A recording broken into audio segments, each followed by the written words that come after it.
On to our last story. Japan's new Prime Minister, Sanae Takaichi, has won the country's Catchphrase of the Year award, and the winning line is all about work. Her promise to work, work, work, work and work for the nation was chosen from more than 24 contenders, even though the message raised eyebrows in a country already known for long hours and intense office culture. Here is her comment. I will keep my promises. We can only rebuild by reuniting every generation and with everybody's participation. Because there are only a few of us, I ask everybody to work. Work like a horse.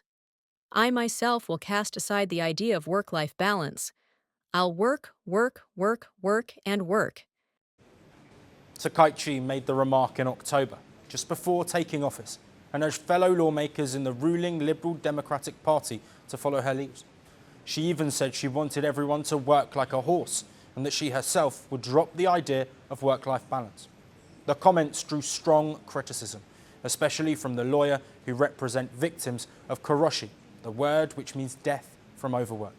Concerns grew further when Takaichi revealed she sleeps only 2 to 4 hours a night and once called officials to a 3 a.m. meeting. Accepting the award this week, she said her words had been misunderstood.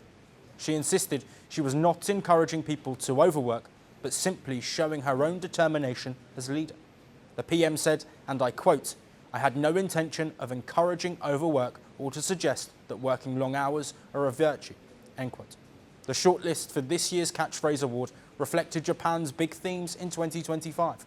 First female Prime Minister came in second place, while other phrases included Trump tariffs, bear damage, and old rice, referring to the government's move to release grain stored since 2021 to control rising prices. Takaichi is the fourth politician to win the award, following Yukio Hatoyama in 2009 for the phrase change of government.